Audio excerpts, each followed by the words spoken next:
Okay, Chiefs Kingdom. Sorry about that little bit of a wait, making sure giving you guys good internet as we go on here on the AP breakdown. Welcome in to the latest episode of the show. I am Ron Kopp Jr., the contributing editor at arrowheadpride.com, and I try to do this every Tuesday of the season. Hasn't been as fun of a season to do it as previous years if you've been following for a few years. Breaking down the film of each Chiefs game. We are here tonight to look at the Chiefs and Texans 20-10 result. The loss, the seventh loss of the season, that it does feel like put the nail in the coffin.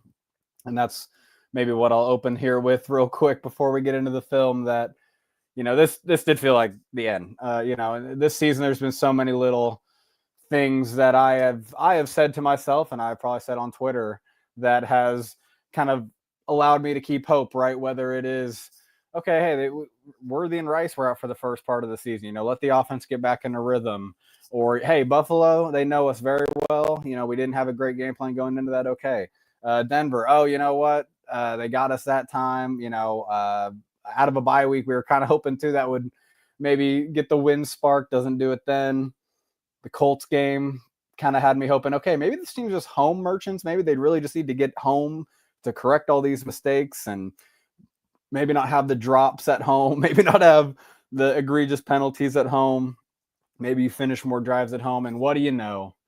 Sunday just felt like kind of the real true punch, kind of gut punch to a Chiefs fan like me, where this team truly isn't the team that we thought they were going into the season, And I think I've been highlighting the offense quite a bit when I look at the games, and that's why we're going to start with the offense, or we're going to talk about the offense today. I'll tell you, as an analyst of the Chiefs, I do have an excitement for this offseason. And I think a few people have touched on it, but it's truly just because we're getting to a point with the Chiefs where there's no hiding the result, right? The accountability needs to happen. There needs to be accountability for the fact that a Patrick Mahomes team is not in the postseason. There's no major injuries keeping this offense from being who it needs to be. Obviously, now there is offensive line, right? Which that just happened though. For a lot of this year, the offense as a whole did not have a lot of excuses for why they aren't the offense that is leading a team to the postseason. And now, they have to rely on a lot of else on top of winning out, which, I don't see why anyone would believe that could happen at this point. It could happen. Believe it would happen is really the right way to put it.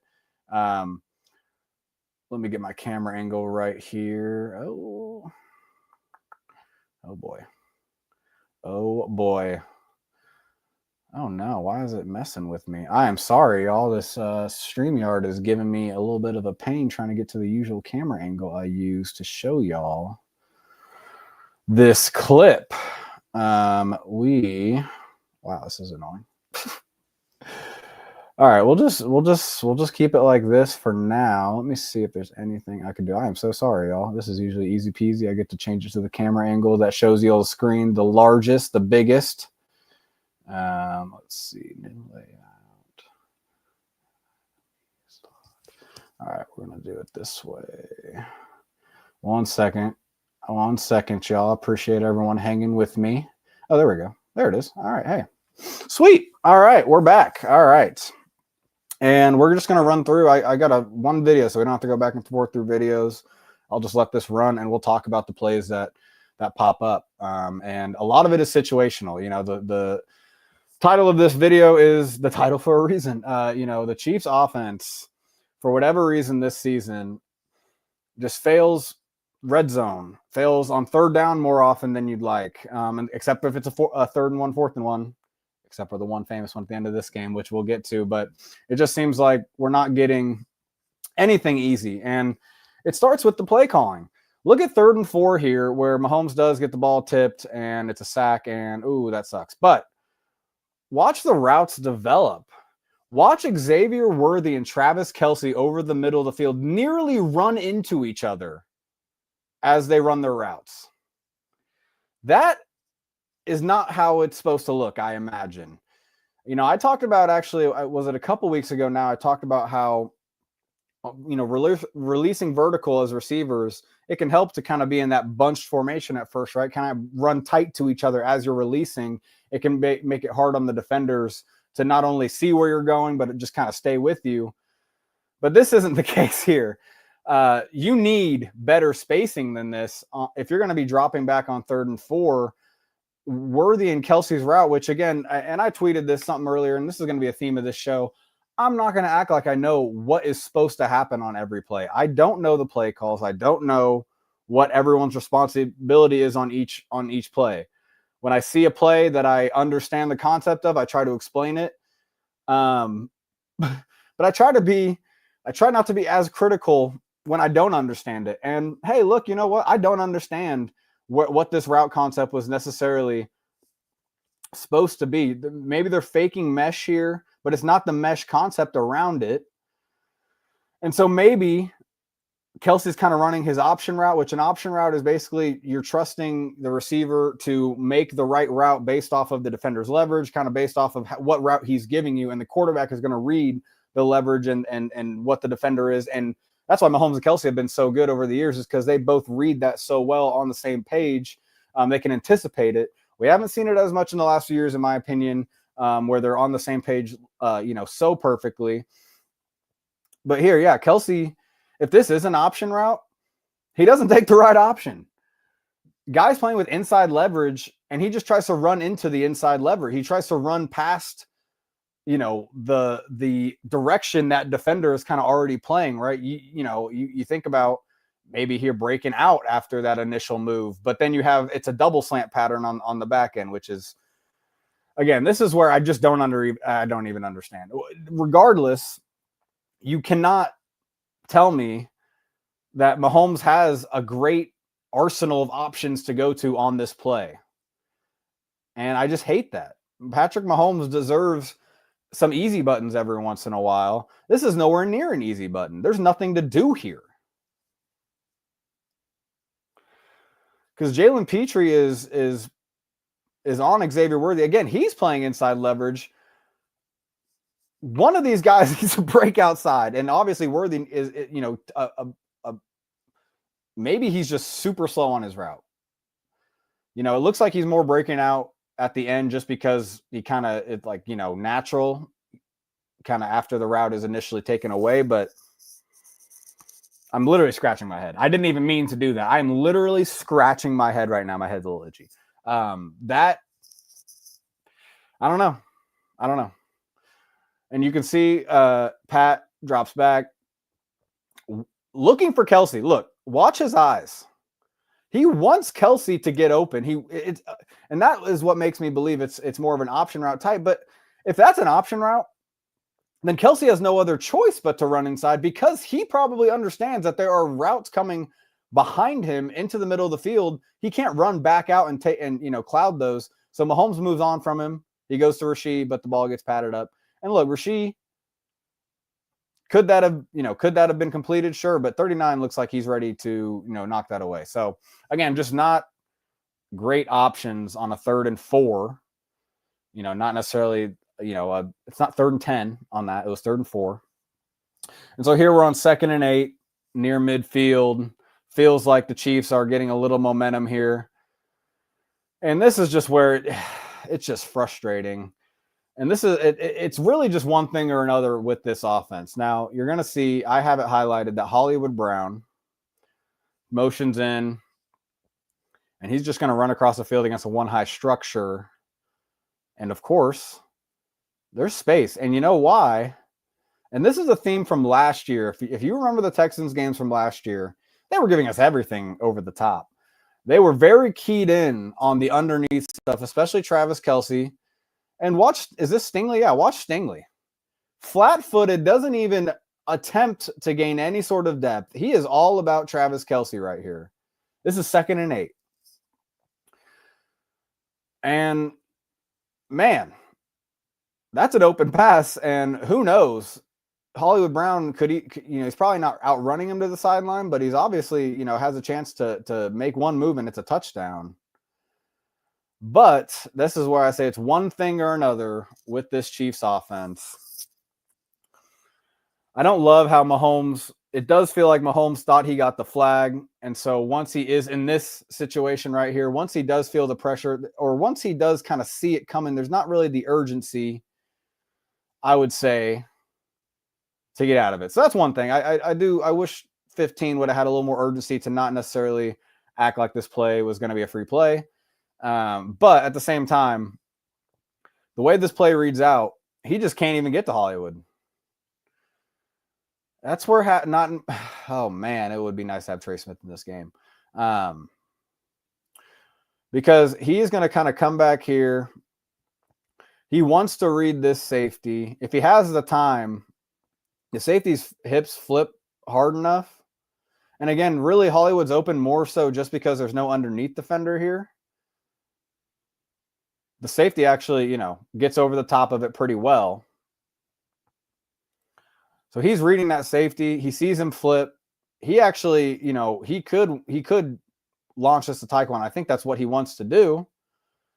But then he feels the pressure, doesn't have the time to necessarily do it. Although, again, I do feel like there could have been a little more urgency once he sees Caliendo kind of break. That's tough, though. That's really tough. You're on, that's a real deep drop. He's taking his deep drop, taking his hitch up. But it just sucks because, they did pry open some downfield routes on this one, and it turns into a huge sack because they were at the Houston 47-yard line, 2nd and 8 on this play, and it ends up being a punt on that drive. Being near midfield at all and not getting any points is just unacceptable from this Chiefs offense. I would love the Cowboys game was the worst example of that, where if you get near midfield, we get this team isn't finishing drives as well this season, but my gosh, we got to have some field goals. Here is a frustrating interception for sure, because Petry's all over this.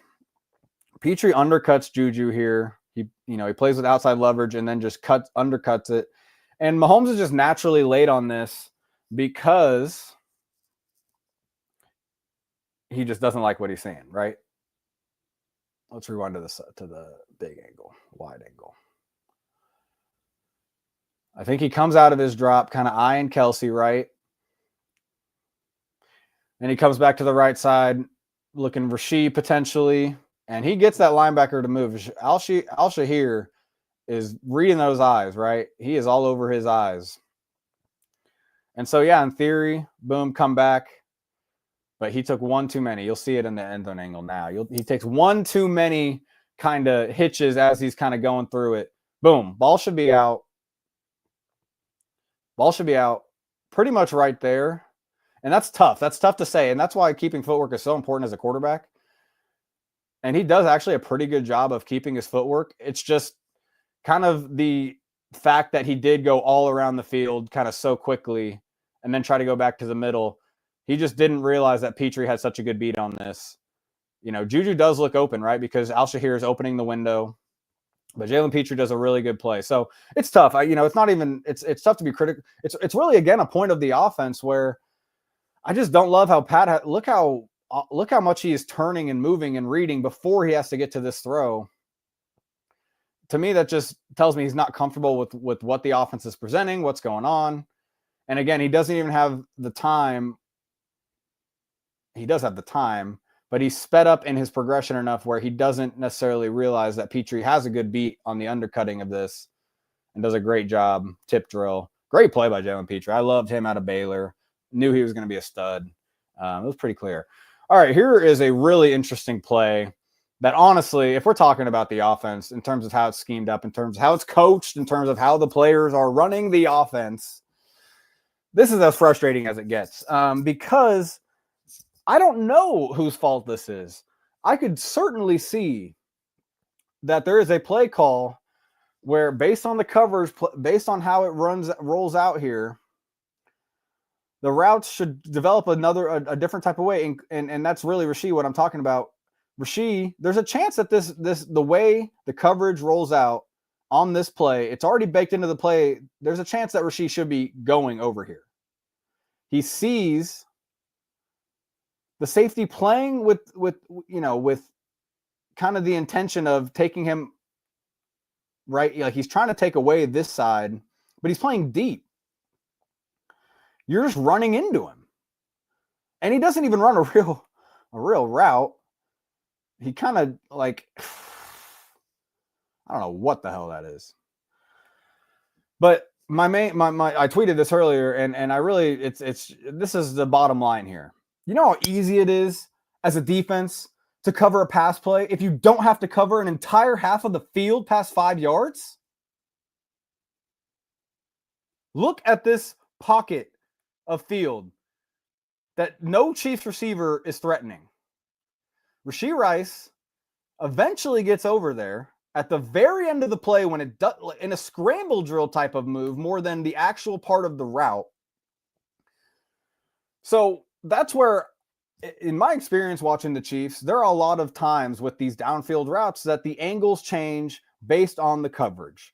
And so I don't want to, say for sure, 100% that there is supposed to be, I should say, I'm trying to say, I don't know for sure that this is the play call's fault. But if this is the play call, if Rashee doesn't have the option to run over there, if Rashee is truly just supposed to be running vertical, and if it's not there, he's just taking away these defenders because that's all he does. That's terrible, because the whole point of the West Coast offense, the whole point of what Andy Reid loves to do as a offensive play caller is spread out the defense, attack every part of the field, every 53 and a half yards, sideline to sideline. That's how wide a football field is. That's the whole point of a West Coast offense. You're not threatening a part of the field here. And on 3rd and 4, this is 3rd and 5. This is 3rd and 5. Excuse me. In a situation where you need a touchdown, you need to keep this drive alive. Get into the actual red zone. They're actually right outside the red zone here. It's just, when you're playing a defense this good, the Texans have proven to be the best defense in the NFL. It's, in my opinion, especially in coverage. Like, I know their pass rush is ferocious, but it seems like their linebackers and defensive backs are all over the place. They tighten every window. They do not allow you much space to work with. Andy Reid, this offense is supposed to design open players. This team leads in YAC every year, and they do this year, I believe. If you look at NFL Pro Next Gen stats, they're always up in the top in terms of average separation per target. Although this year they are towards the middle of the NFL, which I do think is interesting. Not only are they not creating an open space for a player to run into, or creating it, they're not even using a whole half of the field. They're letting Houston only defend 3/4 of the field, or whatever that is, 2/3 of the field. Excuse me. Yeah, no, it's bad, and Mahomes recognizes it, and he wants to get out. He wants to make the play with his legs. He's being patient.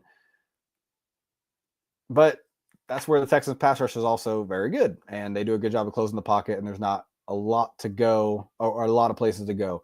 That's frustrating, and that's where I keep saying Andy Reid, but I believe it's one of his disciples that is really usually, or is the main issue. I really feel like Matt Nagy has taken what Andy Reid taught him, or what he learned as a Chiefs coach under Andy Reid. I don't even remember if he was at the Eagles, but what he has learned under Andy's tutelage, I feel like he has gone too far, or he has gone too finesse. Andy Reid, the West Coast offense is finesse to an extent. Andy Reid has evolved it into more of a spread West Coast offense, where the West Coast foundation is there, but it's more of a spread offense now. Matt Nagy took it to a way different extreme, where there is no sense of downhill vertical ability anymore. There is no sense of any sort of threat to the run game. The West Coast offense is built off a threat to the run game. Like, I know it's not built to have explosive runs as much, right? You're really just, you're chipping away a lot. Sure, fine. But this offense doesn't even try to have a run game that is as impactful and that chips away at you at all. It's not chipping away to get 4 or 5 yards in the NFL. No one cares if you get 4 or 5 yards on a carry. We do that all the time as a Chiefs defense. How far has that gotten us to have a great run defense? We have a great run defense. It doesn't matter. And I'm telling you, it's because you need explosive runs. You know, the run defense is bad when they give up explosive runs. The defense is bad when they give up explosive plays. The Chiefs defense is. The Chiefs offense does not threaten explosive plays whatsoever in the run game, at least. Here's actually a good example of them trying to threaten explosive of plays in the pass game. This is another example of just not loving, maybe 15 process here in terms of kind of dirting it at the feet of a receiver he believes is getting held, doesn't get the call. Probably should have gotten a call. I'm not saying that. This is a 3rd and 4. And I believe this is in the second half now. But look at the routes you get from Tyquan and Hollywood Brown here. Where Tyquan goes up the middle of the field, takes that Tampa 2 safe or linebacker with him. He gets on top of the safeties. Now, I'm not saying that Mahomes had enough time to get to these players, but it's just this is kind of a repeat of last year to an extent where teams are just someone like the Houston Texans came in with a good defense, said, hey, we'll give you stuff over the top. We're really focused on taking away the underneath. Look at Zero, how he's playing the route in breaking, right, on Tyquan. He plays that route in breaking until Tyquan's basically even with him. And Tyquan gets over the top of that. If Mahomes had the time, it'd be great. He doesn't. That's not the point. Kelsey does get held a little bit here. That's fine. Even Hollywood, though, getting outside, getting on top. This safety, he is over the top, but I feel like he's definitely looking underneath to the point where if there is time, again, I'm just more pointing out, this play is really just pointing out that in this game, the Texans were really playing everything underneath, and fairly so, because, rightfully so, I should say, because the Chiefs did have backup offensive linemen in, as well as Isapol played Esapol. I'm sorry, I do not exactly know how his name is pronounced. I was not around for training camp. I was still on my quarter-life crisis sabbatical. But I know he played well. And so you got to give them credit. But at the same time, there were still crushed pockets. There were still pockets not lasting a very long time. Yeah, no crap. This Houston Texans defense is very good. Okay, let's move on. Let's keep going. This is 3rd and 2 in the third quarter where they did settle for a field goal, tied up the game. But wouldn't have this been nice to get on 3rd down, keep the drive going? This is 3rd and 2.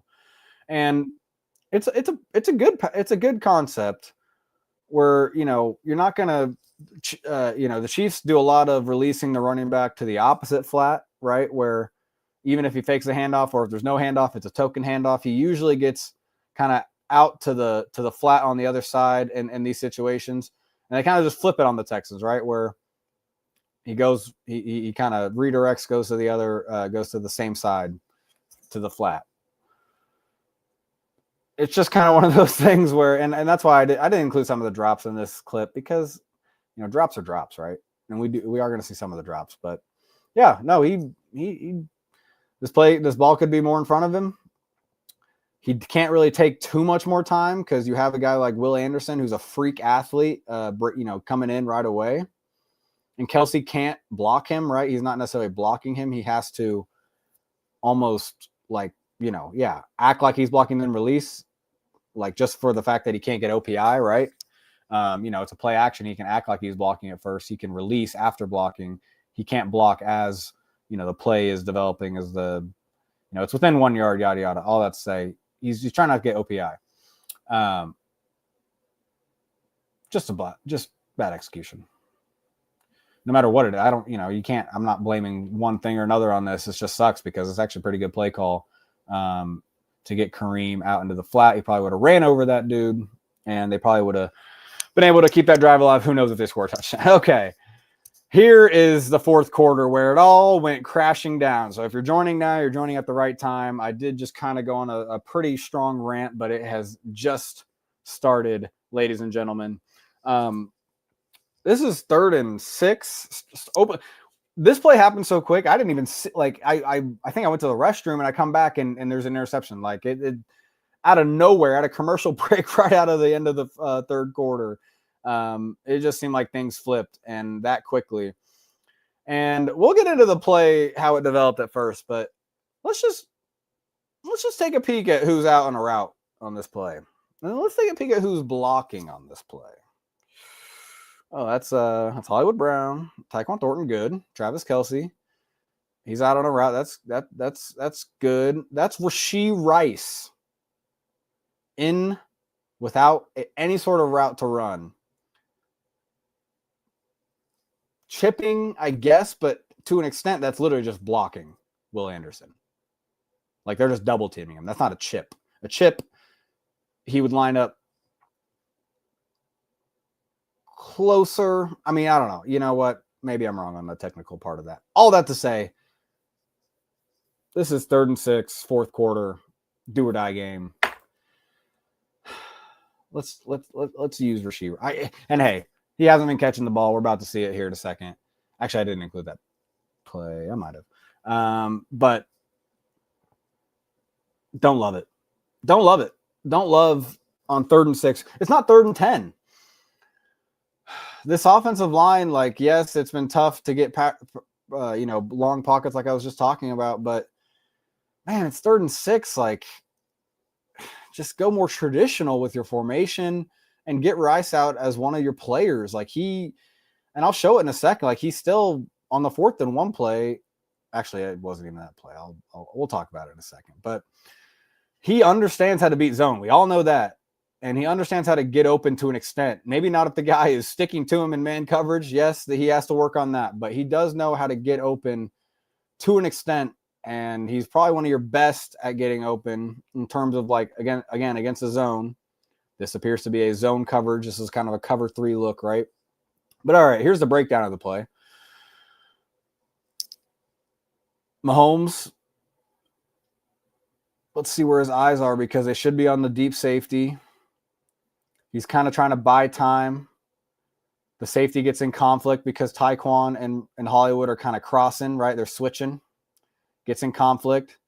And boom, it actually works out really well where Tyquan is able to take the deep safety with him, turns to go with him just enough where Hollywood can get on top and run deep. The problem is, which I don't know if Mahomes realized at any point in this play, the cover 3 corner is in beautiful position to play that underneath. And if you're going to throw this ball, it's got to be all the way to the end zone. It can't be whatever this was. And he gets pressured, right? He buys time, sees the pressure coming in. But this is 3rd and 6 again. And 3rd down, like, I don't know. I guess maybe he just believes in his arm that he can throw that far off platform. But, man, by the time, and then step up and sling it. I know that's tough to ask for especially now that when you see 55 starting to come too, or you feel him coming too. And I'm sure he feels 51 coming from the right edge. But, I mean, this throw is never going to work. The underneath defender was in perfect position the whole time.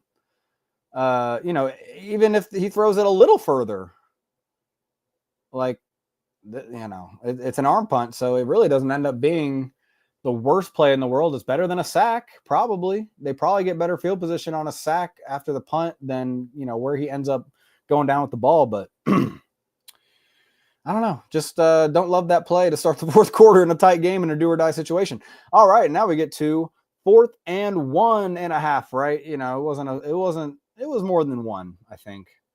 And we get here by Mahomes making that incredible scramble, right? Incredible scramble. Gets all the way there.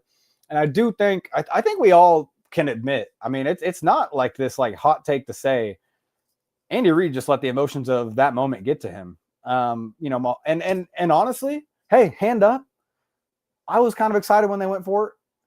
Did I realize it was at the 31-yard line? Not even a little bit. And then when I heard the 31-yard line, I was like, hold up. That was pretty crazy. In a 10-10 game, when your defense has been holding the Texans offense to nothing in the second half. They have been absolutely zero in the second half. I was kind of, I was with, but I'm a fan. And I'm trying to be better at just being an analyst, right? I want to, not necessarily let my fandom emotions get the best of me when I'm covering the game. I don't think I do to an extent. I think I like to just kind of play into it a lot. Not play into it, but kind of, I like being a fan. We all like being fans. It's fun to be a football fan, Andy Reid is the head coach, a very veteran head coach. And man, who was that coach? A college coach said it perfectly recently, where he said, I think it was Mike Elko of Texas A&M. Yes, Mike Elko, where they came back against South Carolina. They were down 30-3 at halftime. Mike Elko said, I am, the players are meant to, I can't remember exactly what he said. Someone look up that quote and make me look smart for referencing it. Basically what he said is the coach's job in those high emotion moments is to stay the same, because the emotions can change. These are, he was talking about college players. College kids are a lot more emotional than professional football players probably. But I would say fans, players, they are going to have a lot more of emotional spikes, adrenaline than a coach. A coach is supposed to be cool, even keeled. He's supposed to be consistent. He's supposed to be consistent with his strategy. That's Andy Reid's game. It's been his game his entire career, especially in Kansas City. He is as consistent as it gets in terms of the messaging. It's almost annoying how consistent he is with the messaging, with how he runs his program.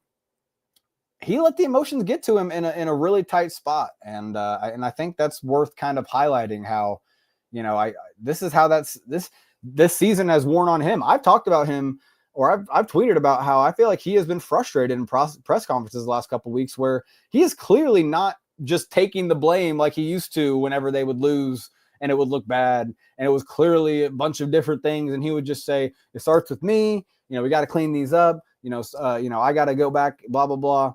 He is clearly starting to point to the execution and other things that are not necessarily him. He is starting to point to those things. And I think when you see a moment like this, where it's clear as day that he should trust his defense after a good solid punt that puts them down 80 yards away from the end zone, trust your defense to get another stop. That time of the game, there was about 10 minutes left in the game. You could reasonably say if the Texans, let's say they take 2 minutes off the clock, maybe they get a first down and then punt it away, or however it works. The Chiefs have a chance after that to have the ball, game tied at 10.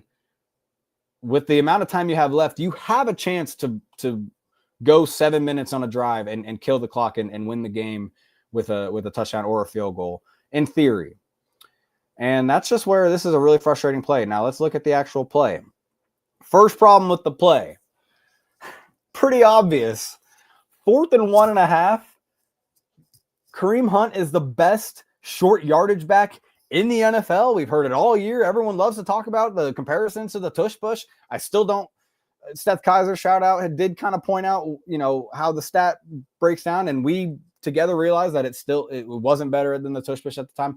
All I'd say, this is 4th and 1.5, and you are not going to threaten with the run at all. That's the first problem. That's a major problem. That's actually the primary problem with this play call, with this decision. Trusting Mahomes on a 4th and 1.5 or charge, trusting this offense captained by Mahomes on a 4th and 1.5 is not this crazy, egregious idea. It was crazy in the moment, and he even admitted it, right? He let the emotions get to him. He didn't say that, but he admitted that he probably shouldn't have done that in a press conference. The worst part of this play is coming out in empty. Kareem Hunt is lined up as a tight end, basically. Great. He can chip. That's awesome. Sweet. Who cares, though? Run the ball. What happened to that fullback dive play we see all the time? We haven't seen it. We didn't see it this game. They usually have these go-to short yardage plays that they want to run every single time they run into them, and it works every time. This is actually one of them, and they just try to get too creative with it. You're going to get whoever's in the running back position to leak into the opposite flat. I was talking about that earlier, right? And then all these receivers over here are going to try to come inside, bring the defenders inside, and whoever is going out to defend the running back into the flat, the receivers are going to try to get in their way. And so the running back can have an angle to the flat. That's what bears out on this play.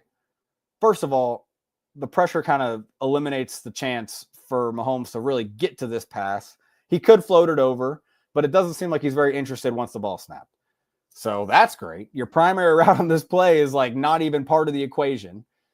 And so we go back to what the rest of the routes are supposed to do at this point. Now that your primary route is taken away by the pressure, Mahomes probably just can kind of see that Al-Shahir is in that flat ready to go. He can feel that. Al-Shahir had no care for anything inside. He was ready to attack the flat. He knows it's 4th and 1.5. He knows he has to. And guess what?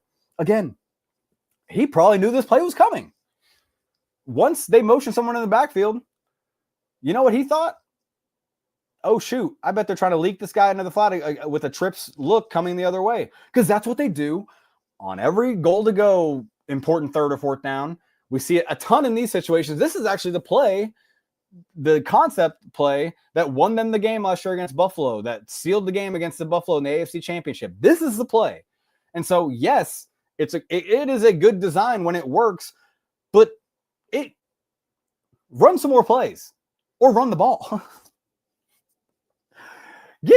Open the playbook, do more stuff. And they ran this play against the Colts on the 2-point conversion. Rashee Rice catches it. It's the same play concept, except Rice actually bends back, which you can kind of see Kelsey do to an extent. Right.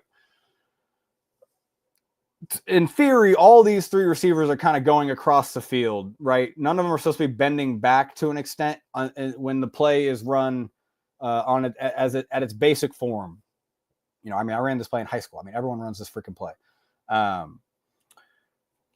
So against the Colts, Rashee Rice's 2-point conversion, he actually, in Kelsey's position, kind of bends back against the grain, right? And it works out perfectly. 2-point conversion. Mahomes rifles it in there. Again, though, why not just have more than a play or two that you run in the same situation over and over again? The Texans are all over this. And let's get back to the rest of the play. Once Mahomes realizes he's not getting to his primary read, he wants Juju needs to settle. Juju does not.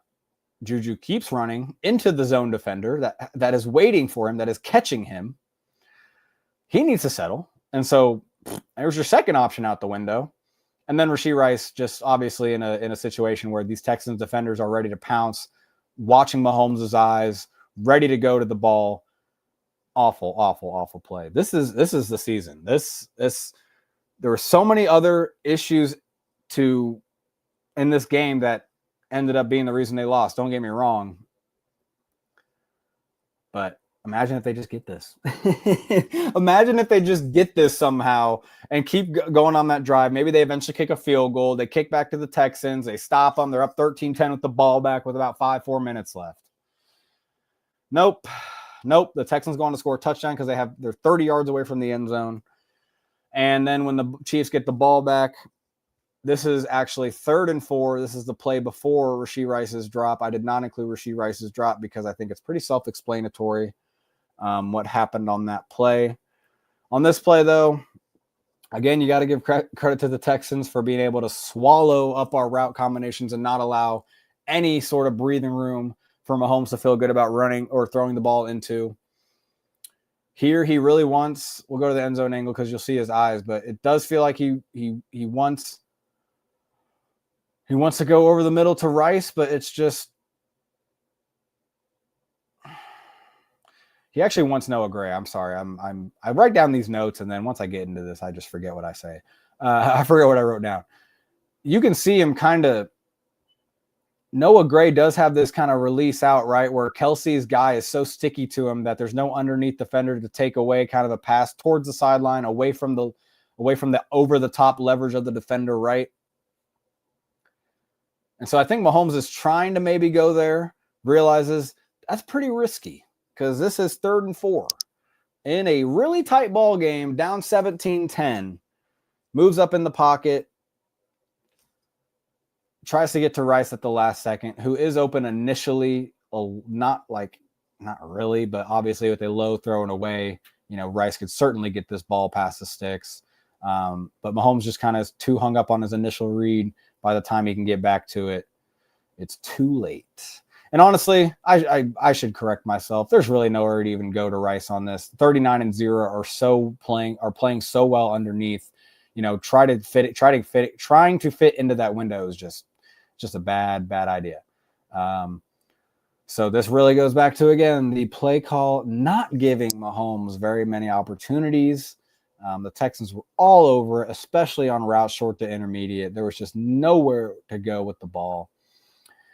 And that's where we're going to finish this video on this final play. Oh, wow. I did not set that up well. This is 4th and 4 where she drops it. And we'll just watch it real quick because they try to do a mesh concept, which they did over and over in this game. The Texans obviously were pretty good at defending it after the 20th time they've seen it. And what do you know? Ball goes incomplete after Rashee Rice does a really good job of getting open. Watch Rashee Rice here. He's going to be the over-the-top guy when him and Kelsey cross. The linebacker reads it perfectly, and so he turns with him because he's turning with the crosser. And Rice realizes that, and so he's going to pivot back against the momentum of the defender and get into an open window at the last second, right? So, that's awesome, Rice. Catch the freaking ball. Catch the ball. Your season is on the line. And you just dropped the pass last week that resulted in a crucial 4th down miss against Dallas. Or 3rd down. It was 3rd and 8 against Dallas, and they didn't go for it. Obviously, 4th and 8. But yeah, it's dude, great job. Great job. He got himself open for Pat. Just doesn't finish the play. Story of the Chiefs season. Little self-inflicted wounds. And none better than the one that got everyone to get riled up on a Chiefs legend because of this play that shouldn't have even happened last night. If the rest of the game, if there's not shot in the foot there, the 4th and 1 play, the Rice drop we just saw, this play shouldn't have even happened. But since it did happen, we'll break it down. What you get here is Kelsey is really just trying to get outside. He's got Hollywood, it looks like, to kind of help him clear, right? He's clearing the safety, trying to give him space to work outside so that safety isn't right up there when he catches it. He's breaking out away from the defender playing inside leverage. And so the ball, it's a tight ball. It's a tight throw. It's a tight throw. And that's one thing I want to apologize to my friend Price Carter, former APer. Kind of sounded very snarky in my tweet to him about this play. I was triggered. Travis Kelce does not deserve the petty criticism he gets for, again, what I opened this whole thing saying, this play shouldn't have even happened. Rice just dropped a way more important pass. Look where they're at on the field. He catches this pass, great. They still have another 75 yards to go. Rashee Rice drops a pass on 4th and 4 in Houston territory. But Travis is the one that needs to speak to the media afterwards. Travis was the one in the locker room to tell the media, sorry, I don't want to speak right now. Heartbroken because it's his last meaningful football game. He's a human. Wow, who knew? He didn't want to speak to reporters about the worst performance in the Chiefs offensive era, or in the Mahomes era as the Chiefs offense. Yes, he could have played better. The entire team could have played better. Rashee Rice left the locker room before any press was there and didn't want to talk to reporters. Didn't say that to face. He didn't have the nerve to tell that to the reporters. He just walked out before they got there. Travis was just in his uniform, heartbroken, couldn't speak to reporters. But he's soft. Christian Gumminger. Again, I'm triggered again. I love y'all. Shout out Price Carter. Shout out Christian. Let's break down this play, though, and I'll get out of here. I'll stop yelling into your guys' ears. Again, gets the outs. I'm just laughing at myself now. Gets the outside receiver to deepen the safety. And so really the key player here is 39, which plenty of you pointed out to me on Twitter. He does a good job of not getting too wide, of squeezing this throwing window. And so, yes, it is a very tight throwing window. Ball's behind him. Ball's so behind him that he's actually reaching outside of his frame to try to catch it. That's just a recipe for a bobbled pass. And here's the thing, and kind of where my snarky comment, kind of the heart of it was that, yes, like I get that, like criticizing Mahomes' accuracy on this play is like, all right, dude, I get it. I get that that's silly. But especially when the pocket is collapsing on him. I totally get it. But this Texans defense all night was not giving you any open throwing windows. And so when you do have any sort of window, there's not margin for error. This ball needs to be on his body. I'm sorry. Like, Kelce cannot pirouette all the way around, extend his arms all the way to the other side of his body and expect that to, like, you guys can't expect this to be just like easy pitch and catch. If Kelce does make this catch, it's a great catch. And Mahomes is telling him, hey, thank you, because I should have put it more on your numbers. And 39 squeezing this throwing window is not squeezing it enough. Let's back this up as close as we can. There is room to throw it to Kelce's body. There's room to throw it where Kelce's hands are already prepared to catch it. 39 is not squeezing the throwing window that much, guys. He's not. So stop. Stop acting like Kelce, this was all on Kelce. Should Kelce have maybe, and here's another part of this that I wish I would have pointed out on Twitter. Mahomes needs to release it on his first clutch here. Boom. That is the issue, actually. And I'm glad I kind of made sure I got back to this point. That is my problem with the play, or that's where 15 has a problem in this play. Because just that little bit of delay, I think that's where, if the ball is where it is when he throws it the first time, Kelce is turning and sitting on it. Now he's turning and it's away from him because he has already started moving. He can't stop moving away. He can't stop moving towards the sideline. That is I think the important thing here to point out to anyone that's saying he has to throw it inside away from the other defender's leverage. Zero is playing on inside leverage right from the get-go. Kelce has to break away from him. He cannot stop moving after he gets to the top of this route. He has to break away from him. And so, yes, Kelce probably expects to have to turn and make a pretty a pretty impressive catch as he turns to sit on it. It's not an easy catch where it's going to be maybe right in his hands where he's moving, although there is room to do that. Again, I don't think 39 had that great of an angle as everyone believes he did. Look where 39 is. Good God, guys. He's not taking away a pass that's 2 or 3 feet to the outside. He's not. Again, that's where Kelce has to keep moving to the outside. Mahomes throws it to his inside too much.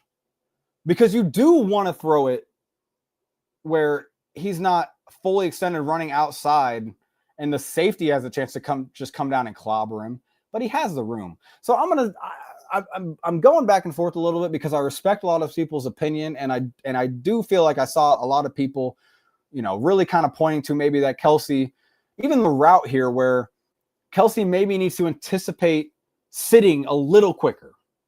But again, that's where I think the timing here. Look at Mahomes' timing. It just leads to a bad pass. All right, that was the last play.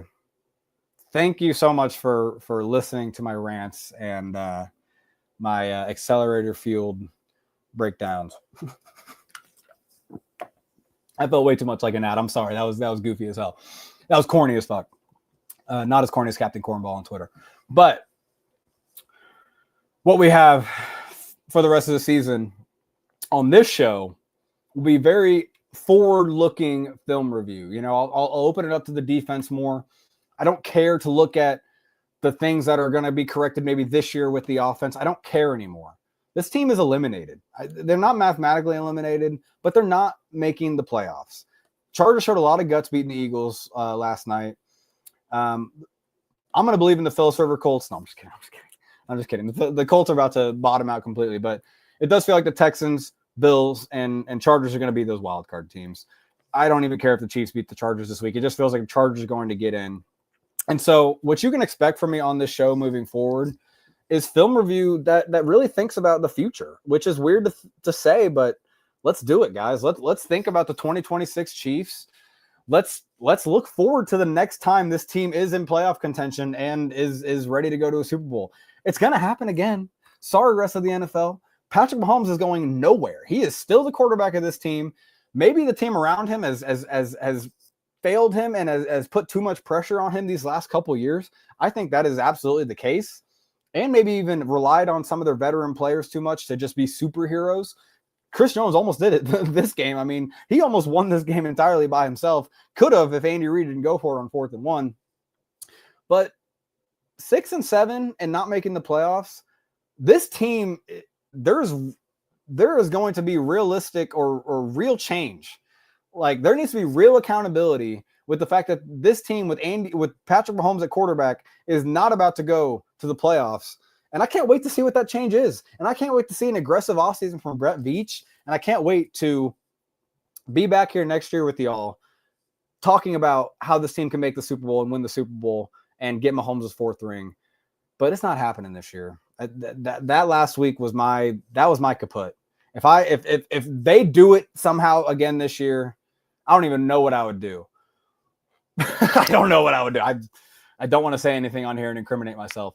But what I will be doing the rest of this year is looking at the film every game with a future-minded look, looking at rookies, right? Looking at players that are going to be a part of this team moving forward. And I'm really excited to do that. I think Ashton Gelati, Noel Williams, those guys came on a little bit this last game, and let's see if they can have strong finishes to the season. The offensive players, is Rashard Smith going to see a little bit more and see what he can do as a real running back moving forward. Are we ever going to see Jalen Royals? Would be nice. If we do, I will try to break it down here on the show. So yeah, there it is. I appreciate everyone joining me. Go Chiefs. Let's just enjoy the rest of this year. And again, we'll be back. Let's just see how good this team can get over the offseason and then the draft. And 2026, I have a good feeling we'll be back in playoff contention, having a good time competing with all the other teams. We're not going to be doing this. January is free, guys. January is open. I'm going to be at the East-West Bowl potentially. I'm going to be doing some real draft scouting with a whole offseason to do it. So let's have a fun offseason, enjoy it, and let's just continue on our ascension into football greatness next year. Mahomes, that is. All right, y'all. I've been rambling enough. Have a good night. Appreciate y'all joining. Catch you next time. Chiefs.